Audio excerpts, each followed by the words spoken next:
मैं एक बात कहने लगा हूँ आप तमाम लोगों से, वो लोग जो शादीशुदा मर्द हैं, खुदा के लिए वो दूसरी शादी का ना सोचा करें और दूसरी शादी ना किया करें। वो अपनी पहली बीवी की जिंदगी भी तबाह करते हैं और दूसरी जिंदगी की भी तबाह करते हैं। और वो औरतें जो ऐसे शख्स से शादी का सोच रही हैं जो पहले से शादीशुदा है, आप बेवकूफ़ी की आखिरी हद पे खड़े हैं। अब मुझे ये ना कहिएगा कि जी इस्लाम ने जब 4 की इजाज़त दी है तो आप इस्लाम की बाकी बातों को तो मान लें। 5 वक्त की नमाज तो पहले पढ़ लें, फराइज तो अदा कर लें, पहली बीवी के पूरे हुकूक तो अदा कर लें, चोरी चुकारी से बाज आ जाएं, रिश्वतस्तानी से बाज आ जाएं, किसी का हक मारने से बाज आ जाएं, बच्चों को टाइम देने वाले तो बन जाएं। फिर उसके बाद आप बाकी इस्लाम के जितने भी जुज़्व हैं उनको पूरा कर लीजिएगा जो खुसूसी तौर पर आपके फायदे के लिए हैं, स्पेशली ये दूसरी शादी करना। दूसरी शादी करके आप करते क्या है? इस बेसिक ट्रॉमा को समझिए जिस वजह से मैं इस दुख में मुब्तला होकर ये बात कर रहा हूँ। एक वक्त में एक खातून से शादी करनी चाहिए आपको। इस्लाम ने 4 की इजाजत और वजूहात की बिना पर दी है, पहले उनको पढ़ लीजिए, फिर उसके बाद ये 4 की इजाजत का कहिएगा। और वो मौलाना हजरात जो कहते हैं कि हाँ जी कर लेना चाहिए, वो ये बात भी बताएं कि उस सूरत में करना चाहिए जब पहली बीवी इजाजत दे और साथ साथ जब पहली बीवी के तमाम हुकूक पूरे किए जाएं, माली हुकूक पूरे किए जाएं, इज़्दवाजी हुकूक पूरे किए जाएं, सोशल हुकूक पूरे किए जाएं, यानी मुआशरती हुकूक पूरे किए जाएं। ये तमाम हुकूक जब पूरे हो जाएं तो फिर आप दूसरी शादी पे जाइए।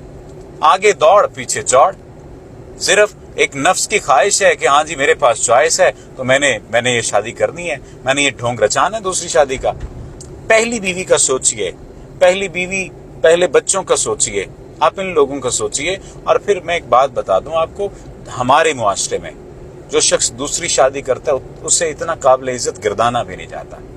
हो सकता है आपको ये बात बुरी लग रही हो सकता है आपकी तबाह नाजुक पे ये बात गिरां गुजरे, और हो सकता है कि ये बात सुनकर आप कहें कि ये क्या ऑल फॉल बके जा रहे हैं साहब।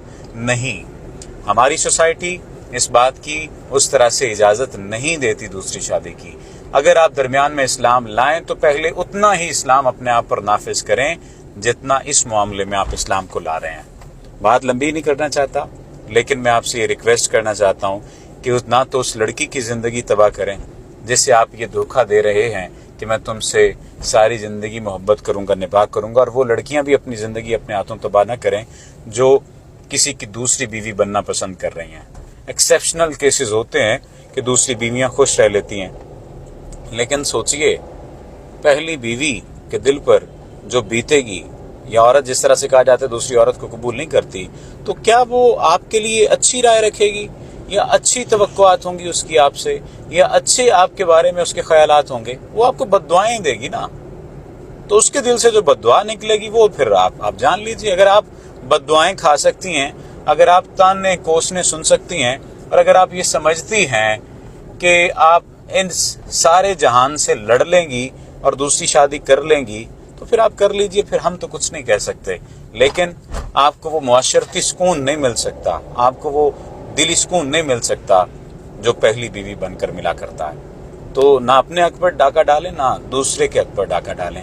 इंसान बन जाएं और मर्द खुदारा अपनी चीज़ों को आप ठीक करें। जब आपको वाकईतन लगे कि आपकी पहली बीवी इस तरह पर आपसे ताल्लुक उस्तवार नहीं कर पा रही जिस तरह से आप चाहते हैं, और आपके हुकूक पूरे नहीं कर पा रही, किसी भी तरह के हैं वो, तो फिर आप दूसरी शादी का सोचिए, लेकिन उससे इजाज़त लेकर, वो आपको इजाज़त दे, वो आपके साथ कोऑपरेट करे तो, सूरत दीगर नहीं। आपका बहुत शुक्रिया।